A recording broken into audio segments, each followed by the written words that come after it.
Ndewo gị onye ma na-ege m ntị daalụ. Anachetago m azụ na Volt 104.3 FM Afamba ntị Chinazọ. Cheta na ị nọ n'Odenigbo ebe anyị na-akpa nkata ka ụmụ nwanne, ebe anyị na-atụkọ isi ọnụ, ebe anyị na-eme ka nwanne, ebe m na-ajụ gị ka uche gị maka na uche onye adị njọ, ebe m na-asị gị kedu ife ilo maka na mụnwa na onwe mgbe ntị Chinazọ enid m ịmụta one or two things maka na ọ dị very very very important. Ịghọtago? Ị na-amụta ihe once in a while the important ị na-amụtakwa na everyday ebe a nke ọ kacha mma nnọọ maka na otu ọbụla o si na dị mmadụ ka anyị bụ and brain anyị akpọchi ha akpọchi and ịchọ ị na-refresh the brain mean na something kwesịrị ị na-aga in and out of it. Ịghọtago?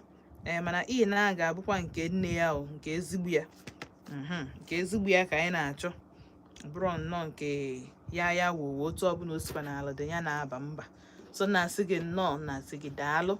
Ọ bụrụ just nọ na join me bịa right on time maka na na-achọ aka m na-achọ let the cat out of the bag. Chọrọ m let know the cat out of the bag. So na-asị unu daalụ daalụ ebe ọbụla ị nọ. But cheta na this life is for the living. This life is for the living. Once ị nakwa n'alụ mmụọ nke ga-agago otilo it is finished. So ife ọbụla ị ga-eme ijide ndụ gị aka, ife ọbụla ị ga-eme ịdị sure that na ndụ a enye gị na iji ya nnọọ treasure ya, guide it with your last strength. Ịma ife ọbụla dị gị n'ime were ya wee na-guide ya maka na ọkwa ofu ka ọ dị, ọ dịrọkwa ebụọ and ụwa bụ ofu mbịa. For ndị bụ na ha believe na reincarnation, okay o mana ọ bụ na ị believe na reincarnation malụ that na this life bụ ofu mbịa. Once ị mee mistake, once ọbịbịa, once ọnịna ịma mbịa ofu mbịa na mgboro na-abụ mba. Ọ ndị Chukwu nnafụzi n'anya nye meela ebere ha nwa accident a survive, echi n'elu da survive, mmiri ọkụ wụọ, onwe ndị mmiri ọkụ wụ ha survive, onwe ndị ha wụ anwụọ. So onye ka ihe eji wee mmadụ na akara aka abụrụ ofu.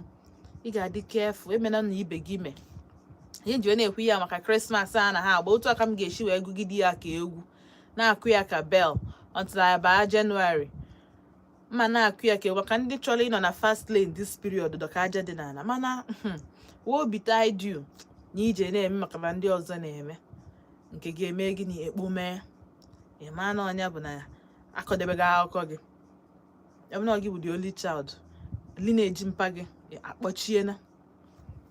So ị ga-adị very careful.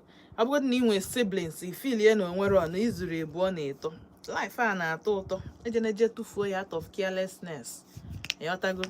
So anọ m live on YouTube. Yes, anọ m live on YouTube na Volt Odenigbo. Jee ebe a nkịta ka isonyelụ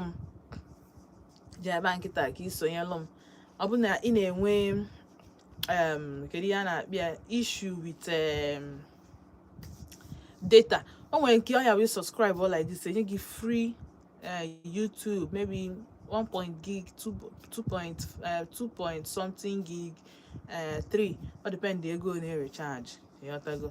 So nke ọ bụla ị na-eme, ọ bụla ị na-ebe ị na-enweta free wifi join ya, ma ọ bụ na ị nwere data join ya, nke ọ bụla ị nwere join ya maka na ọ dị mma otu a ka anyị niile nọkọ ọnụ ka ụmụ nwanne tụkọ isi ọnụ. Ịghọtago? And streaming adịghị eri data like that. Adịghị eri data. Sasem ka m gwuru ka m gbalụ na ama. Alright, so n'ụbọchị nke taa this morning akpọ m a friend ka ka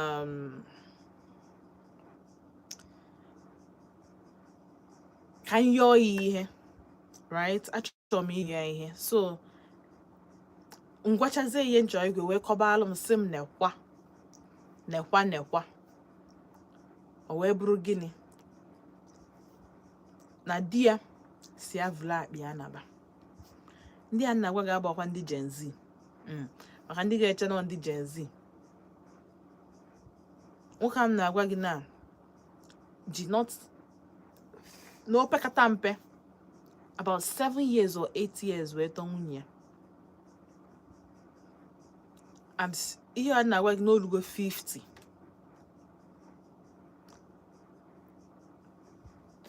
We'll go 50 years.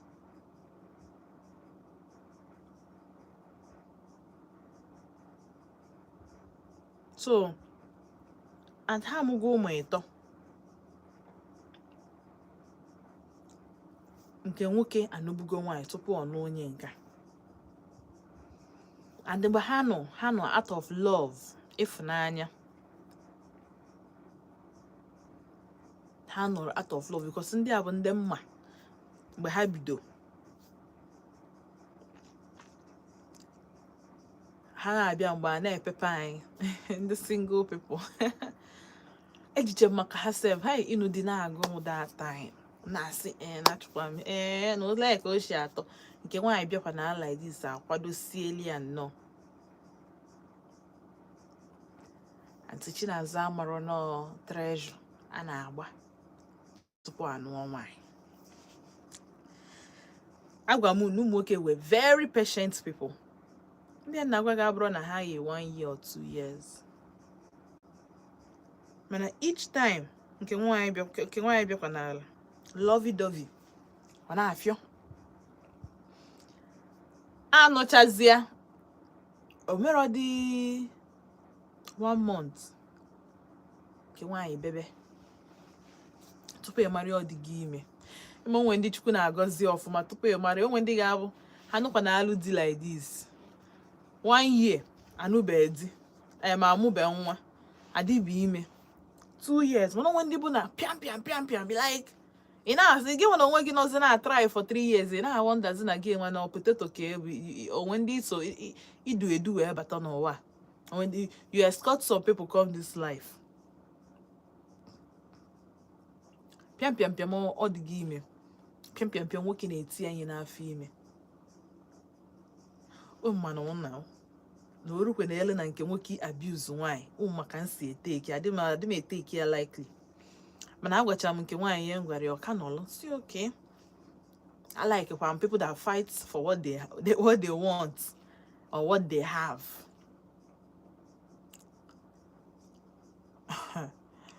Ka ọ na-eti anyị ha ka ekpesịrị m the time wee bịa meet ya ha. Mfu na nke nwoke bụ ndị coconut head. Wee si ya na mbọchị ọzọ ya emetụ nwunye ya aka. Ga-eje report to ndị Women Development Center. Ndị ụmụ nwaanyị na-afụ maka violence and abuse. And ụmụ na-eje ebe ahụ adị apụta. You cannot just come out without ịkwụchacha ụgwọ. So nke nwoke na-asị m na mbịa challenge ya nka sị na m ekwuchakwa na o sịkwa ga-eme n'ihe a si iji bụrụ nwoke. Mana anything ị na-eme emetụ na nwaanyị ihe emetụ wee bụrụ nwaanyị dị ime to the point na cord kelu nwa this man nwa this lady or nwa obu n'afọ cord keri ya n'obi because o nwere ụdị tedious ọlụ this lady adị arụ. Ọ mmiri ka ọ dị ebu n'isi galọn ọgbọkọ bucket. Akwa ka ọ dị ebe ndị asụ. Ụnọ ka ọ dị ebe ndị ehicha. Ọmụgwọ mmiri anọ dị 1 month na. So igosi gị na onye a kịta bido na gboo taba afọ n'aka this man. Anakata ha si na-esi n'Enugu park ya nawalụ Imo State. Ha nọ n'Imo State na-asị oke na nke nwoke ga-ịmago na mother of the child watago na ọ ya enyezi ya cut ya some slack na ọma na-esi bawagodo mba mana si emetụ n'aka. Ejikwa one day si ka m visit nwaanyị bido kwekọbakwa. Anya mmiri gbaa m si ya nna isi na ịka ya na ebe a. Ị mana nke gị ka gị njọ bụ na akpọ m si na a na-akwado burial because ama m na-etie gị ihe mee gị mma ha anụ ya ọ burial lọpụtazie ka mma anụ ya because ị nọrọzi m nso. Ịdị sure na ị chọrọ ị na ebe a. Ọ sị m esikwana from iti ihe nke nwoke kwụsị weta ego nni because ndị na-asị m na nwere nwoke ya eji ego dị stingy. Nwoke kwụsị meanwhile ọ na-alụkwa ọrụ. Ihe ọ na-emezi bụ nwaanyị sie nri oburulie. You can imagine that. anakatazi nke nwaanyị si na ọma nsizi na-enye ya osiche na ụmụ ya kọchashia pot ike adị edobezi for each every day nwaanyị atọ na-make money just to feed the children meanwhile o nwee di ka ihe ọ na-eme ọ na-akpa isi so ị ga-akara iji wee restock or shop ma o jiri ya ga ezigbo akwa oyi eyi ma ọ nodo onwe anya o were ya na-efeed nwatakịrị ụmụaka na nwoke bring into this world. Esi na nke ahụ ga-aga amụọ nke abụọ amụọ nke ịtọ na Chineke nna melu nwoke ebere Chukwu promote ya kịta Chukwu promote because before na asị okay na ọ ya abụ no Nigeria economy ịmago na ego adị ezuzile mmadụ frustration isizie from point A wee gbago to point C ị ka bụrụ ụdị mmadụ ya bụ no change nothing salary ego a na-akwụ gị gbagote or let me just say no nwezi 2 or 3 sources of income still iwefute ego nye nwunye gị wuru problem ka o wee sie nri ọsọkwa gị gori ya akwa achị ije event na di ya anyị gala edi tinye nwa na-eweta ego ji ego akwa nke ya di ya ma tinyere ya kọbọ ka wee dị uru n'anya nwaanyị eje borote wig bụ onye n'isi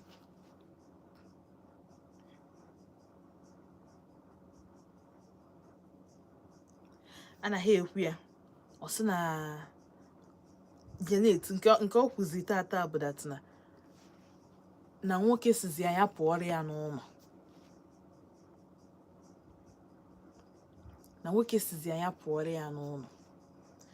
na o tichara ya ihe ọ sị ya pụọ n'ụlọ ọ chọrọ ịpụ nwanne ya nwaanyị si ya apụna ya che ka ọ kpọọ di ya gwa okwu nwanne nke nwaanyị wee jụwanụ nke nwoke si ya my sister gbuolu gị onwe ya tupu ya mara na this lady like gị ọ na ikwesị na-etreat ya beta na ọnụkwata na o metụ nwanne ya nwaanyị aka nka oke wee bata wee baba na before na ọ sịbụ ya pụọrọ ya n'ụlọ mana no means ya this time ya make sure na ọ pụ ya emechaa nke nwaanyị asị ya jee chọọ onye di ya na-anụrụ okwu more like a mentor ka o jee make sure ka ọ gwa ya ihe na-eme ka ọ gwa di ya okwu nwaanyị chọbakwa ọmụ onye di ya na-anụrụ okwu wee jee gwa ya the man kpọzie di ya gwachacha ya okwu the man bata wee na-aba bachachacha the man kpọọ ha na-abụ sizie nke nwoke ya kwuo ihe mee nke nwoke wee kọba according to the lady na ọ sikpodoro ya asị n'ihe niile okwu na ọ gwara the man na onye anwa bụ di ya si ya na ọma na-ewetezi ego n'ụlọ nye sizi na nni na since ahụ o kwuru ya n'otu a ka o si wee na-eme ya na ụdị ewetezi ego nni plus every other thing the man wee si oke nke nwaanyị ya yọọ di ya gbaalụ ya yọọ ya biko nke nwaanyị sikwa oke ka ọ hafụ ịbụ na ọ dị disobedient na ọ dịghọ respectful yọwakwa di ya yọcha wee sizie nke nwoke ya biko ka o kwuo her own side of the story her own side of ihe na-eme since ọ nụwa ya till now the man si ya mba nyekwu na kama na ọnụ ụdị ihe ọzọ na ọ ya support di ya ihe ọ na di ya chọrọ na ọ ya support ya so ụmụnne m na ụmụnna m ihe nji wee bịa kịta were ihe a wee bịa bụ onye a kịta anụ a this man asị na di ya na-anụ uru okwu is this the best decision to take by anụghọ from nke nwanyị just conclude na first n'aka nke nwanyị and ihe a mekwa ọzọ na ya support di ya kpọọ m na 07060485853 ma kpọọ na 0915-570-8347 0706-048-5853 ma kpọọ na 0915-570-8347. Hello. Good evening. Keke ime. Okay, no. Just say.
Ọ na-akpa isi.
Mgbede ọma, daalụ sọ.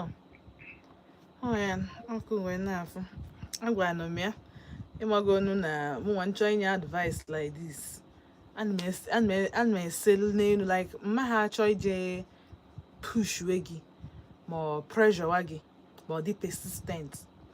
Ma gwa gi ihe need ino like ihe need ọ bụrụ ihe ị chọrọ ịnụ what you need ọgụ aka ọ dịzi it takes the decision solely by yourself ịma n'uru adị ihe na-agwa gị ka ihe ị na-eme adults ka anyị bụ onye ọnwụ na nwa they are left from their right onye amara ịma na onye ahụ onye asị. Hello. Good evening. Cake email. Ka afa gị na ebe isi akpọ m? Mama Ema no. No.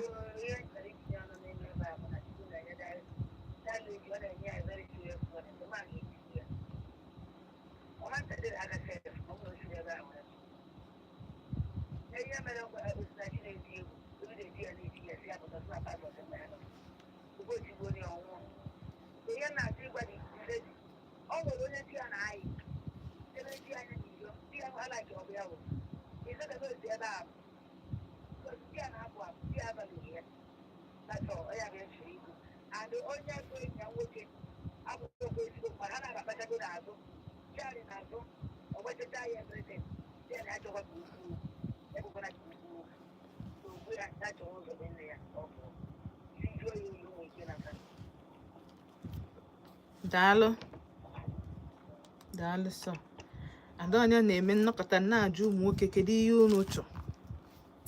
What do men really want? Kedu ihe ụmụ nwoke chọ for real? Because nwaanyị chọrọ ịnọ with you. Nwaanyị if this lady chapụ mma mana since o jụọ nụọ di a aghọtarozi m ihe kọlọ ya na-edrift zi ewe kọlọ ya bụ nnọọ ụfọdụ sometimes ọ bụrụ map of Africa, sometimes ọ bụrụ map of Nigeria, sometimes ọ chaa ka ga ndị ga nna afụfụ mana ifu mgbe this lady before nụọ di a ifu ọcha this girl ịmụ onye dị ọcha na-agụ gị. So ụmụ nwoke bụ nnọọ destiny destroyers. Hey God, meela anyị ebere. Onye nwaanyị meela anyị ebere. Anyị bụ ụmụ nwaanyị maka na ọ na-akacha njọ na ọ bụ na isi from a home where you believe that na marriage kwesịrị ịbụ for better for worse, marriage bụ ọ na-ele ike a na-apatch. Onye this girl nọ na-emeli this man ọ na-ele ike ọ na-apatch na-ezochi ya ka ndị ụwa onye di ya nọ akwa ọ pụọ n'ilo ọ bụrụ ezigbo mmadụ.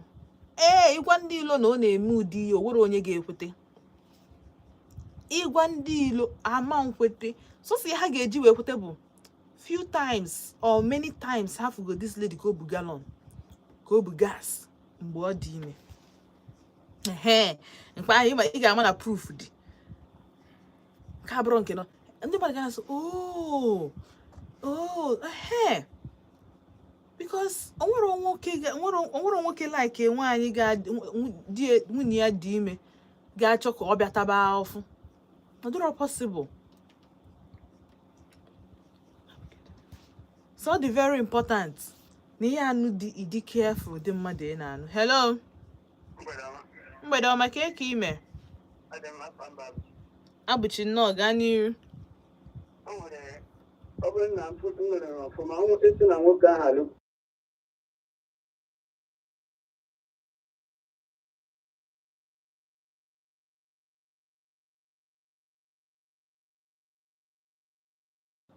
ọmara mbụ nwaanyị nke mba ahụ ọ bụ ụzọ lụọ wee onye nke a ya na-eme ihe ama onye ahụ na ọmara n'ọbịgo nwaanyị ọ ga-eme nsogbu ikele kọta o nwere ise nke a na-eme fụ na-adagbo onwe ha n'afọ.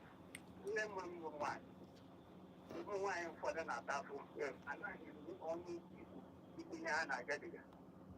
Ihe anyị na-ekwu na ụmụ mmadụ problem eji mara ha na ofu nwanna ọ lụrụ nwaanyị mbụ nwaanyị ahụ lụọ nke atọ ya ala nke abụọ ya ala lụọ nke atọ ya ala asụ mba na ya agbara aga na-adịdị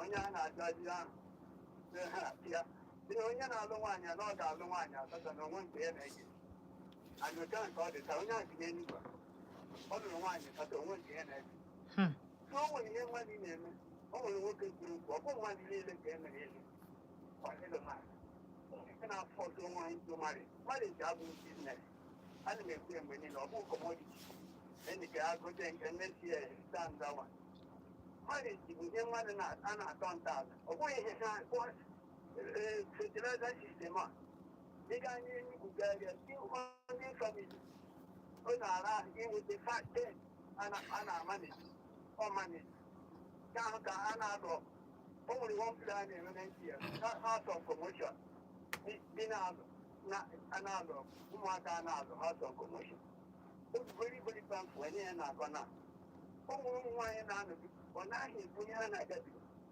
ha na-agabiga ahịa ofu ka ọ bụ na-alụrụ ọ mmadụ niile ka emere elụjọ bụkwana mmadụ niile ka emere lụ nwaanyị ị na-afụ otu onwe ito sọngadịndịn ọ bụkwara ego ego ya na-abụ o nwere ndị a na-eji ego ejisi mgbe onye ahụ kpatara ya ahụ ihe na n'ime ego ahụ mgbe ahụ nwoke egwe bifo yi na-ejisi igwere atọ oyi ma ọ gbakego net niile ji one month ọ gbakego net mụọ ọnwa oge ihe ọ ga-eme enwere somebody like that a na-abịa asa hapụ na ihe ya na ọ bụ na ya mụgwụ nwere ya ka a hapụ ebe ahụ ọ bụ nwa na-anaghị eleru anya nke ọchọmgbe eji a na-adịghị afọ lee n'anya ọhụrụ na ya nwoke ji ego na-agba agbamoto ọ dụgoro nwaanyị mgbe nwaanyị ka a jipụ ụmụ isi tinye ebe ahụ ya na-adịkwa ihe na-agabiga ma ọ bụ iji ka ọ na-eji onye ka a jipụ so onye ọbụla ahụ di na nwunye ya adịghị afọ ya gbaa ndụ a na-ajụ ajụjụ tupu a na-abụ mgbe onwe onye na-ajụ ajụ onwe onye na-eme ihe ndị ahụ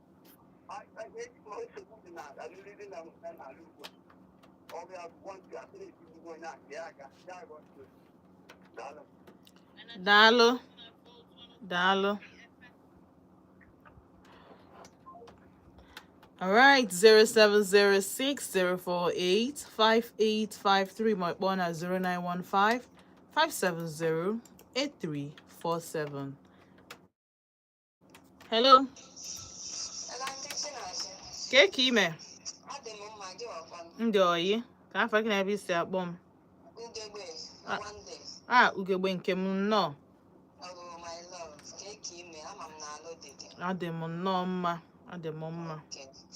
na issue of marriage kịta anụwa bụkwa nnọọ ihe mmadụ amalọ anyị na-eyizi n'ụlọ nwa bụ ndị anụbeghị egwu nna ịnwa akarịkwa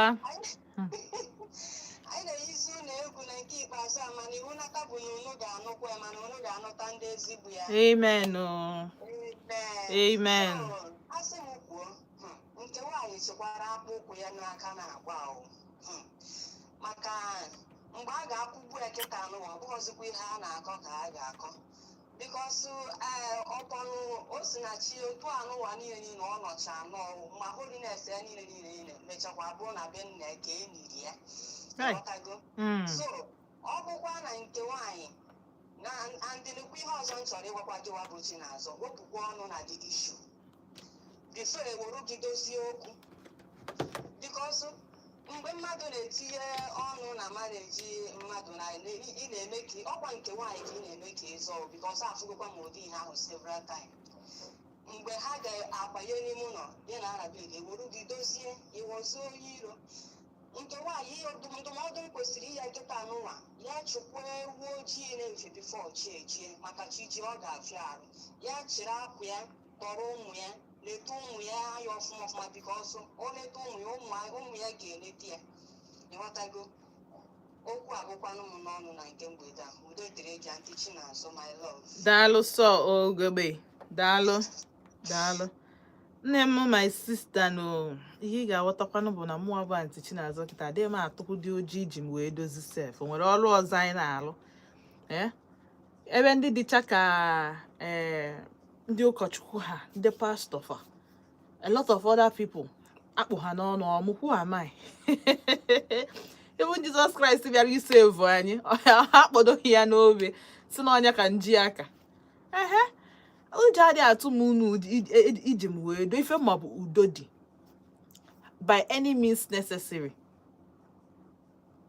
my enemies echi ne ha chi je kue ha si na ihe mere ha na ntị Chinazụ aja adịzikwanụ na mma bụ na obi atielu fa ọnụ ihe a ga-ajụ ha bụ nke nwaanyị ọ ka iwee dị ka ọ ka ịhapụ iwe dị otu ọbụla ha chọọ isi wee mịa mana udo dị because ihe nọ na ya bụ gịnị imeki sure that na ihe iji obi gị niile wee mee ihe iji obi gị niile wee banye iji aka gị na-abụ ụkwụ gị na-abụ wee bee ga na ịma regret ya onwe dịka invest your time your energy and your resources into something ihe aha backfire bụrụ a negative output ọ na ndị mma ọ dịrọ mma imagine you decide ịhapụ ndị bụ decide as nwa agbọghọbịa kịta otu a na-eme ọfụma na mbịa ịnụ di echi di m si m oke na m ga-ahapụ na redio na ịghọtago na mma gbagotebe Lagos ma gbagotebe Abuja ma gbagotebe ifrozi na m ahapụgo my career way because na I'm feeling na this man na like ya ka ije build our future together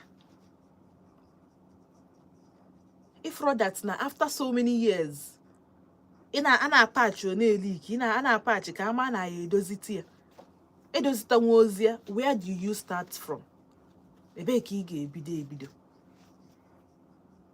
ọ bụ na ibu nke nwoke ụmụ nwoke mma na-adịkwa very sacrificial like ha ga-eji maka because na business ha dị movable they will decide okay since na nwunye m na-enwere ezigbote career ọ na-arụ ezigbo ọrụ ka m budata ka m relocate zie etu ebe nke nwaanyị nọ imechezie pụta ọ bụrụ ihe gị kwesị wetara gị joy after so much years of investment ọ bụrụ alele regrets and tears ka oge wetara gị haba nwunye eji m do were nụ m do biko adị m atụ ụjọ nke ahụ adị m atụ ụjọ nke ahụ adịghị atụ m ụjọ anyway so nchọ iji m wee do enwere m issues with it ihe ma bụ gịnị n'iru ka anyị ga na-aga ọ dị very very very important n'iru ka anyị ga na-aga adị m sure na any man akpọta kịta si ya ọ bụ na nwanne gị nwaanyị ka a na-eti ọ na-eme ụdị ya o nwere nwoke ga-stand nwe hapụ ihe a na-akọ na onye anwa ji eme itie nke nwoke na ihe ọbụla ọfụ ya nwere o nwere mgbe ị ga-eji wee nụ 2 or 3 times na nwoke na-eti nwanne gị nwaanyị ihe hapịa si ihe ọla ị asị nke nwaanyị na ị nwere be nna na taba be nna gị ahịa ị ga-agwụ ọ dịrọ possible na ị ga-ahapụ nwanne gị nwaanyị ka ọ nwụọ n'aka nwoke maka na o jere ije di hello ka ime good evening ka afa gị na ebe isi akpọ m nnọọ Chigbo ọgụ nnọọ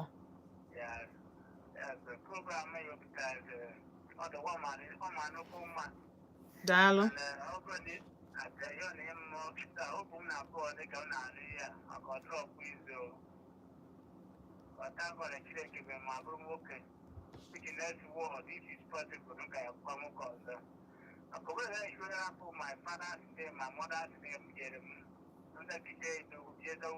because of money. Okay, they do that. Need not be seen not that. But she said, well, but I'm sorry, I was serious. That's the serious woman and all. But the wife everything, no matter forgive me, but it will be a matter what. So, even my daughter, I can never be safe that place. You come back. I won't even the mother know it. One of the many people now, Mama, really not. At least they one of them instead of it. I don't know what they are very fair. But they happen to my hometown very soon now. My issue that they were at a pair of samba. Look at the Galatians and that woman and then other body duty. And they spent the other head and other baby. Although one more she could get the baby. One of the places there's them and my if I'm over the mine, my good way, didn't message me with this baby one a mile. It's not the matter, I'm not a little bit 30 years. It's not going to waste life for that girl, lady, or more like that. So, that's not the young one. To put in logic, bread. Therefore, you can, the law therefore by force. This life is worse. It is what people have to get it this weekend. You can put one. I said, you can mark in a book of one can book up for now. Yes, you're saying, don't say all that person. Over your book. Not a check of every case, not a human being. Over a population and a generation and the check is go down our book. But they also can't get that, not as if we will show you away. That is my own opinion. Thank you so much, my sister. Dalo. Dalo, oh. All right. Odemma. So nwepụ onye sinya dibe o, ọbụ na fa anụ ya. Maka echi niile mgbe a ga-asị ka amalụkwa dat na onwere onye na-asọpọtụ violence. Onwe onye ga-asị maka na nwoke bụ nwoke, ya tibe nwaanyị ya nke nwaanyị bụ nwaanyị ya dibe na ụmụ nwaanyị pụtara ụwa ndidi. Hello. Good evening. Ka ime? Ka afa gị na ebe isi akpọ? Chief. You don't know where now? Okay.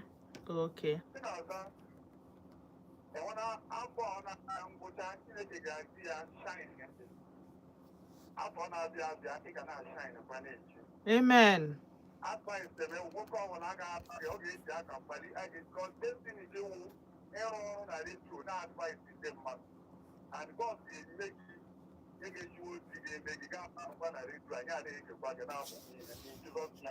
Amen.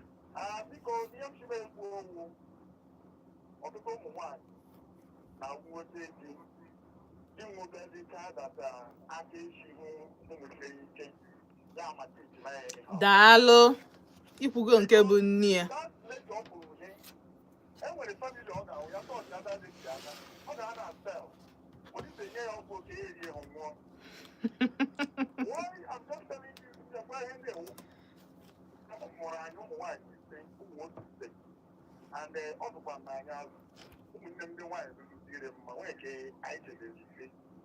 And I pray for family over the to the extent of everyone you may what we did him very well. Let me just tell you, what is very bad. They channel who Lord, never know who she like. Never bother any baby. What the hell will be? Give okay, I got again. Whoever are a Ghana or a Pajana Union. So the woman has been saying, yeah, because they be very. Most of them, they have the Amaka. When they are to not and they just do the work over. Yeah, they did to Yaya. What are going to do? Are a woman. So I find the why they be very ill our problem. Because somebody can go down also, somebody can go. So yeah, they very now your children can share the body change because children will keep email the body change demand to them. What you find for one year because they want to do working out one way. Who can have a look for that? They change you. They didn't do them. Oh, I find them later. You know, I had a number of people that go with it for me. I got my allergy Christmas. Children can go on the event to say that you go continue. Oh, I'm on the day. Dalo so. Dalo. All right, 0706-048-5853. My phone at 0915-570-8347. Okay, so dịka isi wee na-ekwukwa ahụ ka anyị na-agakwa n'iru maka na anya bụ ihe ụka anyị ji maka ya wee bịa n'ụbọchị nke taa. Maka na nwanne anyị nwaanyị chọrọ ịsustain her home. Mana ọ nwarozi na ọchị ịtụfu ndị ya because nwoke things like this. Ihe na-ewute m now bụ the mentor nọ n'etiti okwu a. Onye kwesịrị ịbụ okenye. Ajụjụ m na-ajụ now bụ otu a the man si wee kee ikpe ọ dị mma. Otu this man si wee kee ikpe finally. No from the man. Or not from the lady. See the lady nya your dear the man the lady yocha the man no where. See the lady no odi ha me no ya support to dear. Ajujum now bo. otu dị smart wee ka ikpa ọka mma. Hello, ka ime adị m mma, ka afa gị na ebe isi akpọ m?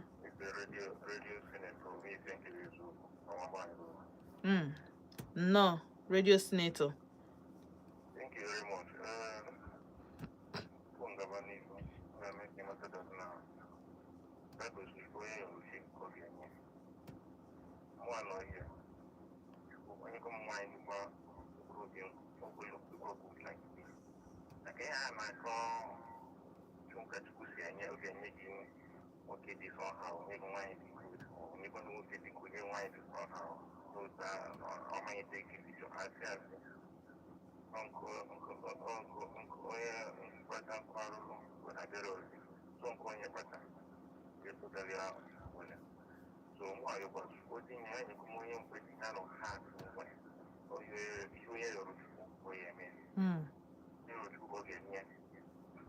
So now, another thing is to correct some people's opinions, contributions so far that I don't know why before I know why before.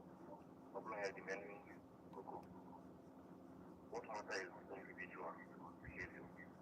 Okay, you know why before, why just a message the government go why before why so me no you look why enjoy. So the main person involved I cannot consider his character. Then I can cause all of them. And then I get audience so no see, let me tell you, still individual. Oh, and then as of see, I'm the same way they need to make their account. I think I'm confused. I don't know how to know when I will break. I think I'm a good look now for in our look. I then I need to have. I want to do. Yeah, man, I need to see how I have one for I so, when you see why if papaya, let I go call him. When you know my sister, I'm getting no job yet. But I already 1,000 million. Man, me and I took my sister. I will put my keyboard to the radio. I'm not going to put it out. Think what I need to put it out. We are not buying. We don't want to change the code in our account. Yeah, let's see in our buying. I'm going to push my home back in me and I'm saying that. So, the same way my sister was there. I'm not going to know what they're going to my sister. Eje.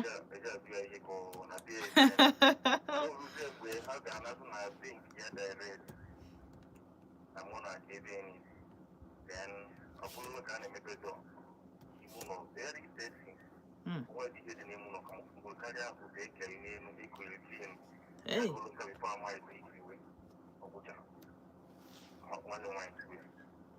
Okay, all the mom na phone kind of way working on a journey and the way hoping I'm gonna be. Yeah, mom, you be my other good now. What I did that you can if you know, only way you organize my poor Ghana. I do this is a castle. My sister, the ring, Jana, Jana. What you want to meet is speaking in your one. People now, over the Kawan, what now female, my sister, so everybody somewhere so human like that. When you're not papaya, which is on the boy. Why the last time you know we want to go on money of your and then now they make oh, you know, go and I think that the demand now. Now they make sure to walk in for a boat. All of them, okay, let's go small wood. For me, go for this young lady. When you just tell me, how do you think your open beginning? Ka njikwa ahụ, unu ejeghoje jụọ ese. Unu ajụghị ese mgbe ọ na-abịa.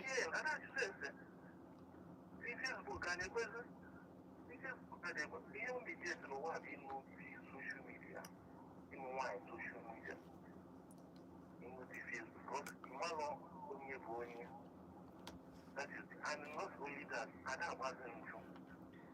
But to be in the world, we are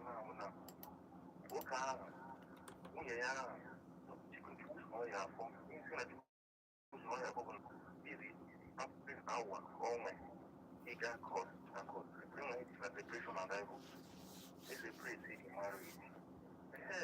What you do with you go here on a day with it. Oh my, yes, and I can on her side. Because yes, I don't do it. You go get it in a wine, no man. Why are we still with my own willing to come to the coach? But you're not so thing to go in with it. I'm going to follow. Oh, the name from you understand the employer, so now I'm going to practice. Maybe if you can't get any food to go up now, you could want to go based on the work. And you can only two persons.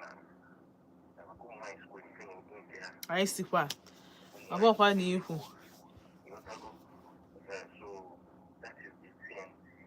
Maybe when they were managed to go and bring more of the money, they will go for me. They do not know for me. So, Obama, because kind of animal in one flesh as man, one not the one. What where Mammy is in our world, and the idea is in our world.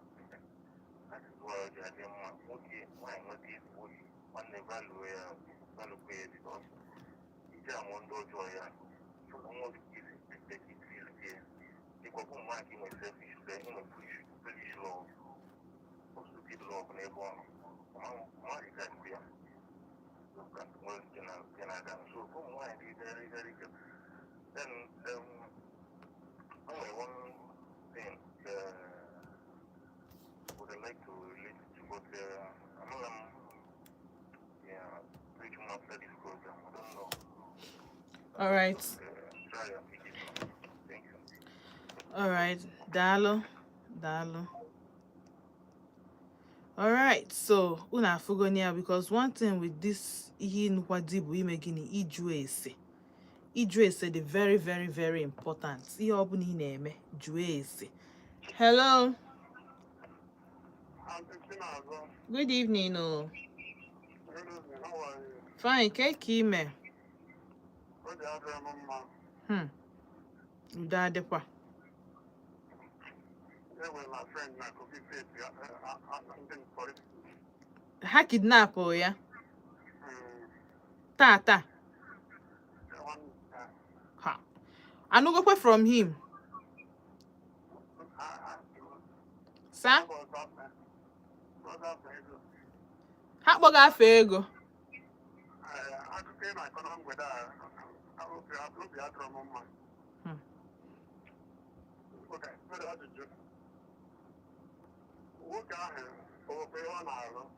Onye ka m na-agwa gị na ọ na-arụ ọrụ. Oke ọ dị ka ị nọrọ mgbe m bido.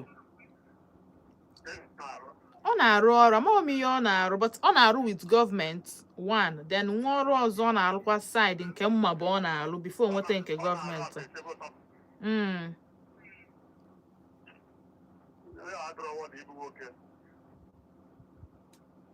The man is not worthy to be a man.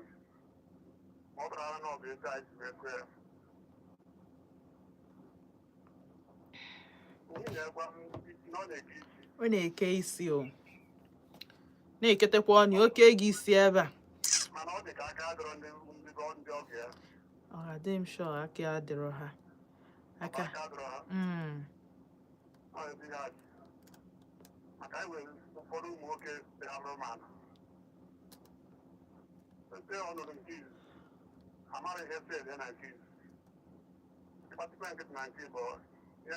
The same problem. We are what you know why. And also the ladies are lucky is the man. So anyway, give the family here. You do love at it. That man who mentor that man mentor, the man has always had to go home, I don't for the same better. And I know the lady because of what I gather on the paper. How can you treat somebody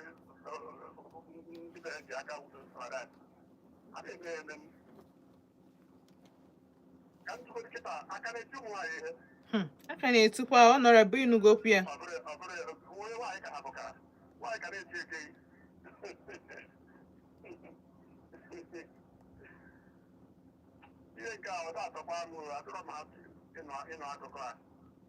I'm sorry for the late.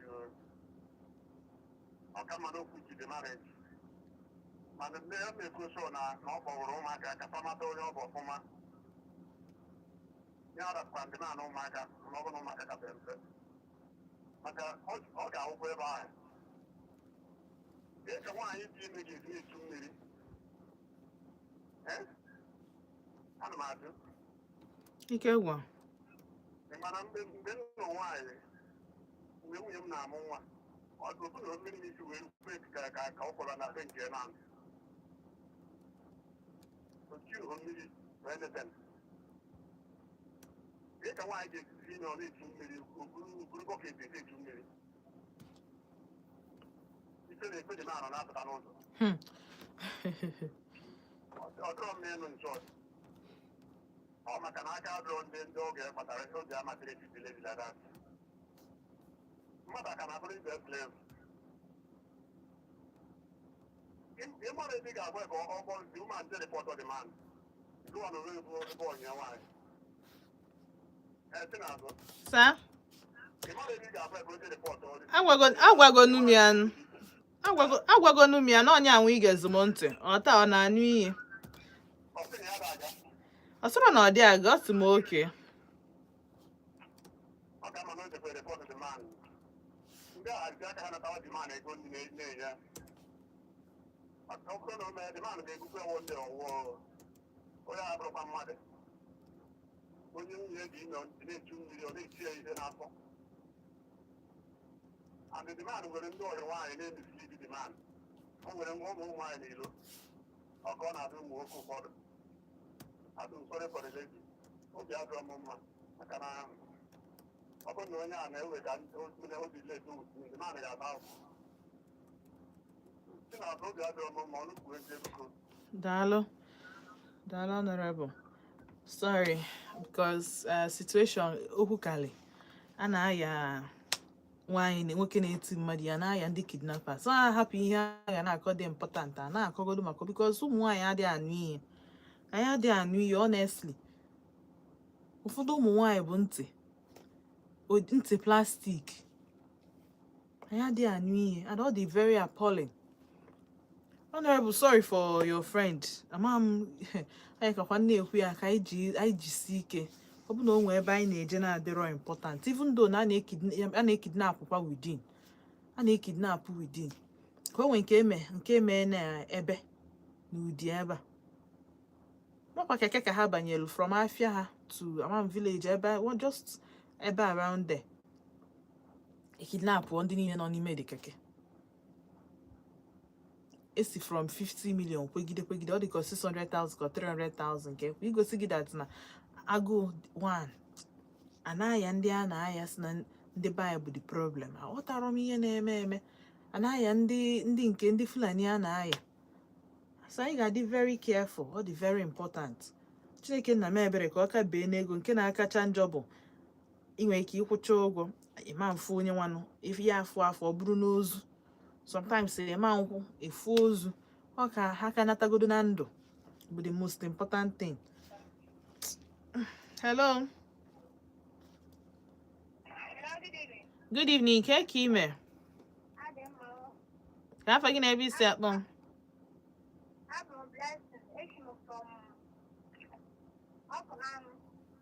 Oh, blessing or no? No, Organir. Dalo so.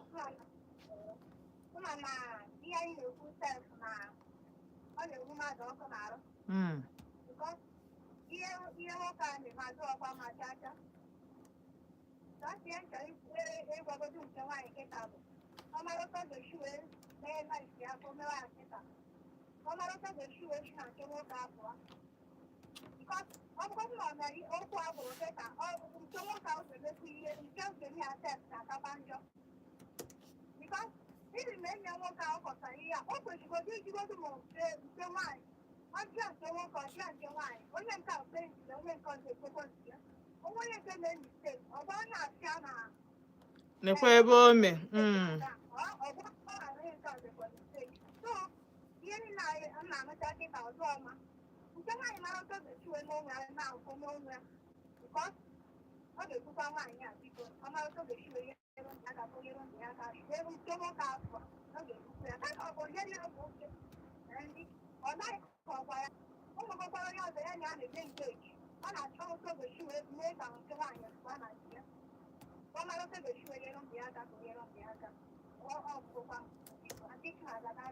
Daalụ sọ.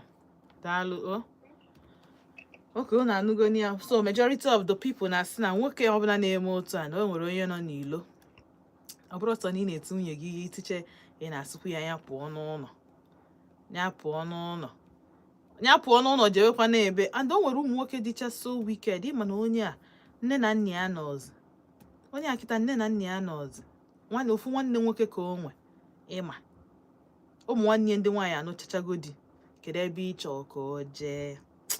Ụmụ nwoke bụ nnọọ ọkwefu ịma ya na-akpọ Destiny Destroyers. Ha nọ. Ndị ọya hafụ your future na ọ dị very bright. Ifu na future ha dị very bright. Ya ije weta okwu ebe ahụ maka ndị bụ na ha nọ na situation dị like this. School na-anọrọ okwu ya. O nwere nwoke like gị ga na-eti gị ihe. O nwere nwoke ọbụla gị nwa na onwe gị bụ nwaanyị chọrọ itinye n'ọnwa nyanwụ iti gị ihe. Ga-agbalụ gị ọsọ. Ọ ya agbalụ gị ọsọ because na o nwere ọnwụ ị na-achọ itinye enyi ọma mpụta. And that thing dị nnọọ. Otu safa iti ihe a na ọ dị m ka ihe ọ ya wee bido ifọm ọ ya as habit. Ọ dịzialụ gị nnọọ ka otu esi eli nri. Ili họ nri ede iti họ dị nwunye gị afọ ama nju gị. Ede iti họ nwunye gị afọ ama nju gị. Ọ na-adị m ka ọ dị addictive like that. Hello. Mgbede ọma ka eke ime. No, daalụ.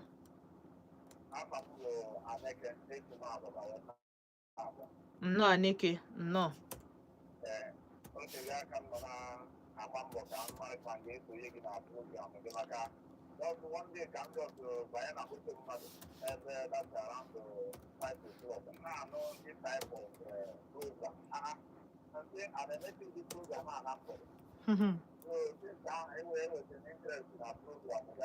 Yeah.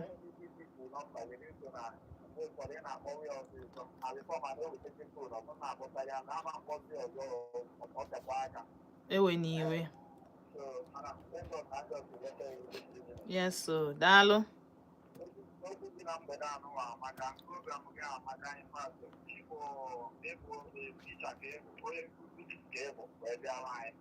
Daalụ. Akụkọ ịkọ na mgbede a na-ewute m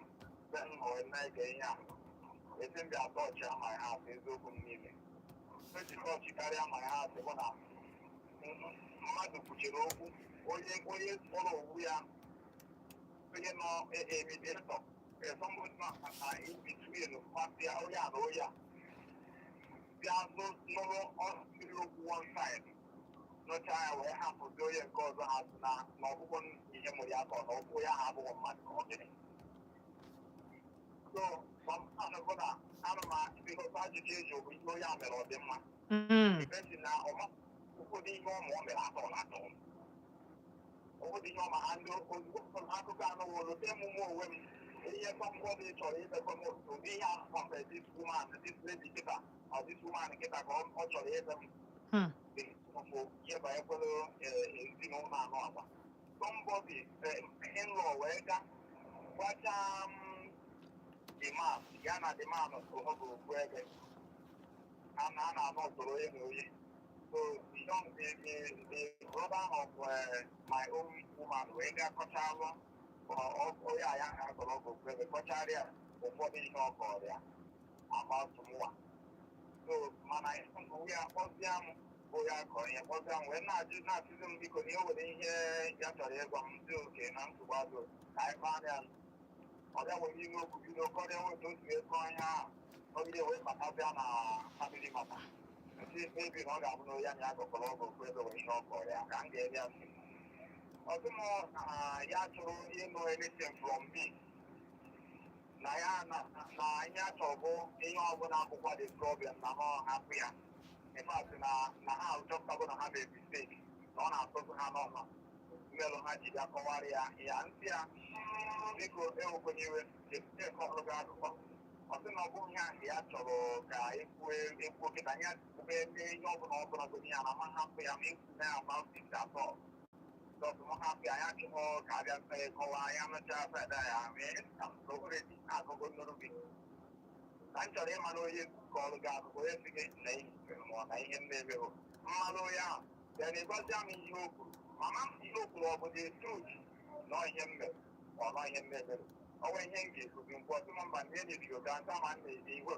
okwu iwere ikwu so na this matter ga-end ebe a na this discussion ga-end ebe a na m amaghị mma gazi fọda na mụwa na-alụwo ihe ebe ahụ anyị kwuta na mata na ihe m chọrọ ịgbara ego na ibe man mụ abụ man ịbụgwọ nwata nwa bụrụ iwere ezinụlọ mụ were ezinụlọ so ọ bụrụ na ịbụ the lawyer or judge ị ga-amụ from this side nọnụkwa bit from this side balance that equation what gị ga-esi bịa sụwa mmadụ even though ị na-ekwu ihe anụ ịfasịrị si na-efe nka m ọ bụrụ isi nke anụ a chọrọ ịba so the thing so ote ya anyị nwere ike ha na-emekwa ma nwoke ihe a na-emekwa ma nwaanyị ụdị ihe anụ esi na adịghị ma ihe a bụ injustice ka ọ bụ ọchọka ndị mmadụ bụ ndị si na ha mụtachara ndị mmadụ na mmadụ ji like ndị nke mebichekwa ma wepụta ya. Hey, hello. Chai, jisike kpọghachi m azụ because even ọ na-adị very interesting ịnụ from onye nwegoro experience. Nyenwa ga-aghọta the pain. Nyenwa ga-aghọta the pain of one-sided story. A judge ya gị just from ihe onye ọzọ kwu. Hello. Good evening. When it onu gị o?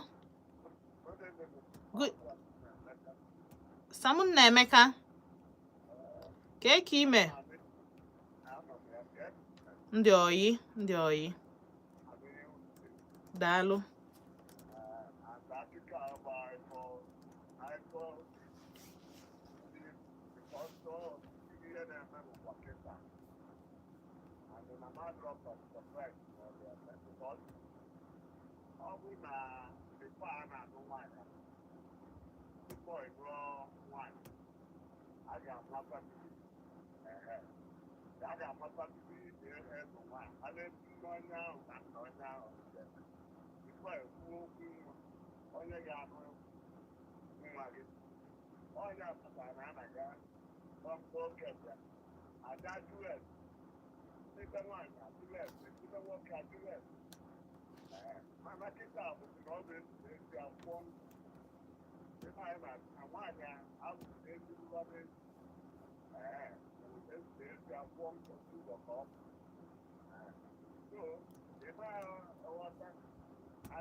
Correct.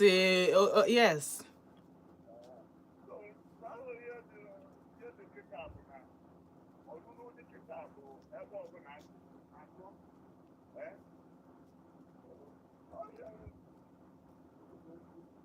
Daalụ. Daalụ sọ. Unu anụgo ya o shie ike jee kpesịrị ndị be nke nwaanyị. Okpeseche ọ dị ka ọ dị awọk idu n'anya ọ bụrụ ọdụ ọdai afe. Biko. Hello. Good evening. Ka ime? No.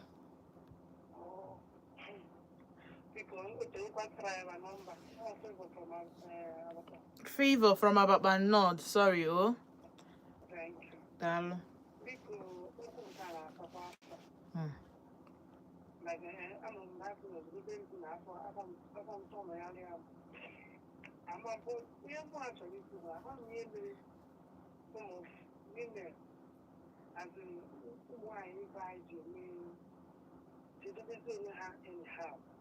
When it comes to this marriage of your thing, I'm not or do or die. Or be who are little what they are, or little what they are, one thing that what I don't just understand because more going as you say, living testimony. Oh, but the old people will focus let you by your station. Something like this. But from that, whoever will make example. I have 3 kids. Mine are going to my and the shows sometimes a mom come out, hey, I love it. We know Yabuj. Because you know, I'm going to go on 17 years. We know, yeah. So, my baby, first person for me who from there like home. Now, let me have a curriculum and make it first. But because of now, not in my own. Nna wata ị na-ekwu. So because of my like wasn't need to go make good there. In that number no, maybe so. So in my going where of that man where of that man that's the man. When edi. We don't know what happened. What is your man I could come by you don't know man. So, with the connection is an hour. Maybe it's for you. We just want to add on our shop. Look at that, don't have to do the last. On that, you're cool. But more, I'm not yet. The good thing, what we get to tell the color is never. We do Okada, we do Kitaha, you know, go to Okada and we cannot listen the way to tell him. No, you can't name it. You go on the last one. What is that? What can what is so to did I to the after? Because if I that kind of thing, I don't know possible. Then I have to do what I know. That can tell the mother as I see woman or not just understand. You know, but as the couple guys, okay, John, the whole idea, could talk something like that, type bank up here. You are not movable. What about I am not good for second good is not where you can't do it. I'm only interested in my money. I love this show to have. Hey, my good only will walk. So, all your position, your fire. My sister, I'm money to go my house for almost 15 years. I'm 15 years of November. So, I said, this man makes it in me. I never go over. Let me make the return on the heart of him. And what they so Onginwa BS na ije kwuru your mom si gị nụba di okwero gị pụta. Okay.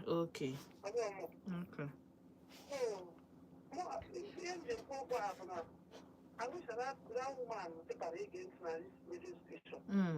Or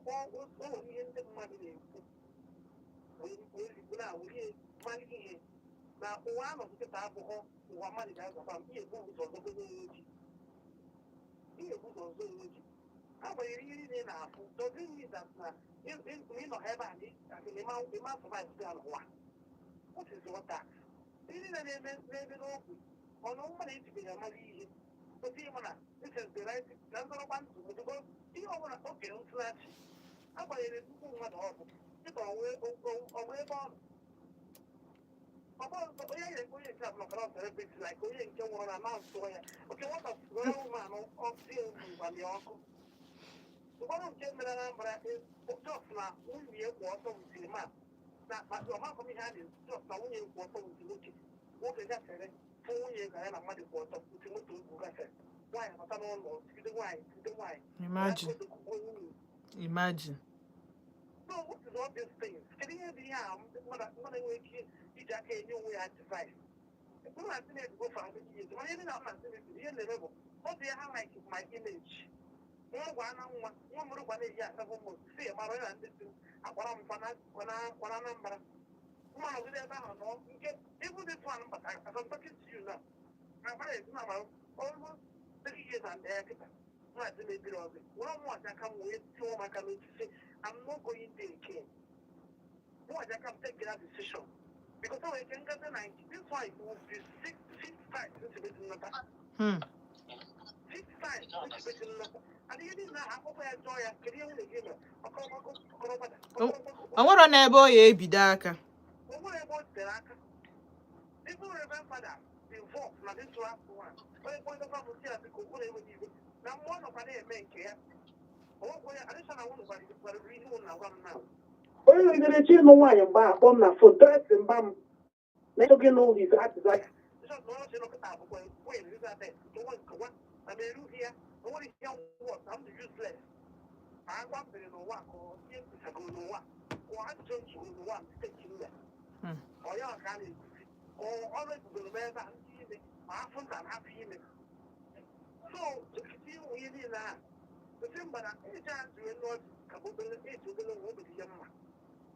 but before that, what am I doing? No sense. And I believe that I believe in one family pioneer now.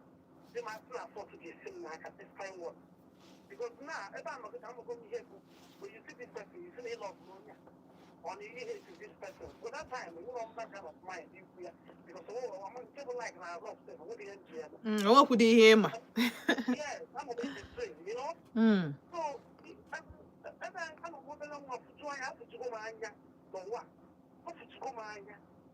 Let's go in now, but I'm telling my people in the church there. I'm not going to have my column.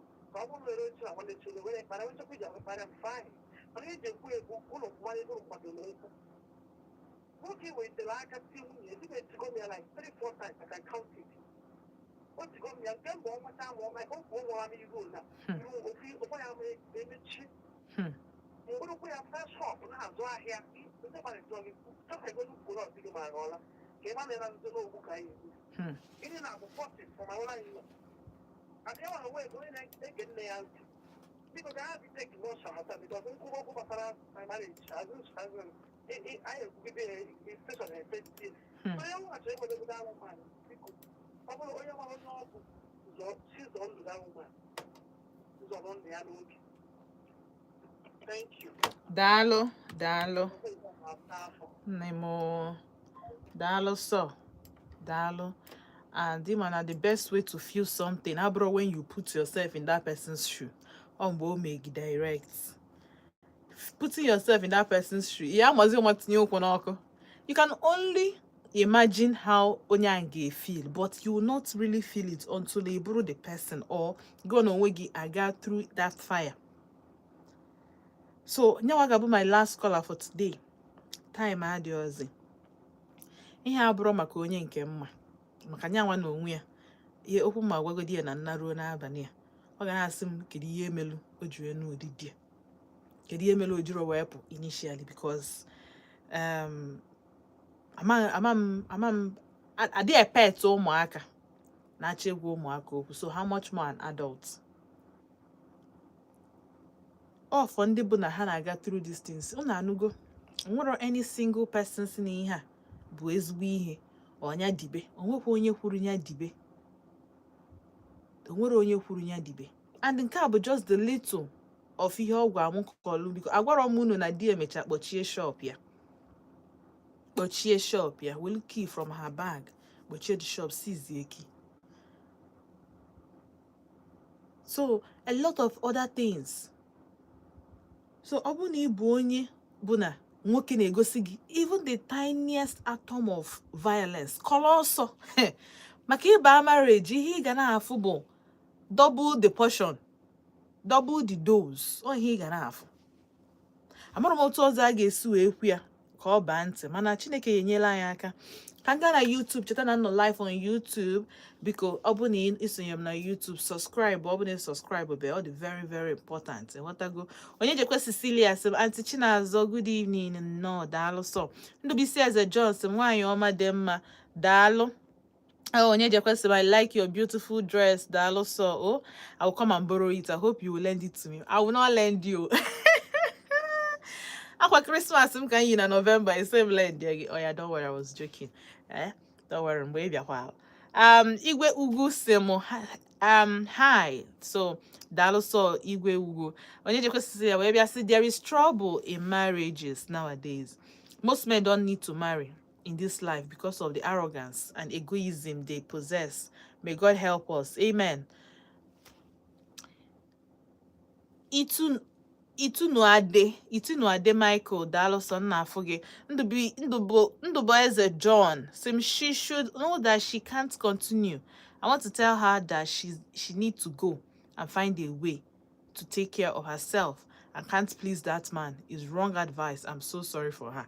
Dalo Cecilia, some ladies have decided to die in marriage, but my kind advice to her is that you mustn't marry. Some ladies feel that they can't attain greater heights in life without a man, but it's totally wrong. Okay. What Cecilia, so what you are doing is right. That is what a good friend does, not watching from afar, waiting for the worst to happen. My dear, you are a good friend indeed. Pauline Godwin Ikesim, good evening, Aunty Chinazo. You look good. Well done and have a wonderful weekend. Dalo song. Looking good is part of my hobby. Aunty Chinazo, my Chinaze bere Dalo. Okpara Gloria, Aunty Chinazo, Dalo so. Okpara Gloria, I love you to name. Chineku Mata, mommy, you are beautiful. Keep it up. Dalo. I appreciate all your messages. Chineku Martins, Okpara Gloria, Chinaze Bere, Onye Cecilia. I'm from Brain Charles today. Oh, as if I knew. All right, Dalo no. Oh, Koichi neburu bosozo munun gano na vote 104.3. Cheta ni afia di anafia di echi. Hey, also last today for me. Safia di echi ni gana agba safia fakale because onwe awu Santa Fe na eme na Polo Mall. Un need rega dia. From next week Saturday, but not me BDH so that Kuno Malo couldn't happy each other. Multiply Fino featuring Timaya, Flavor Niga, Mr. Raw, na MI, na Suno Dalo. We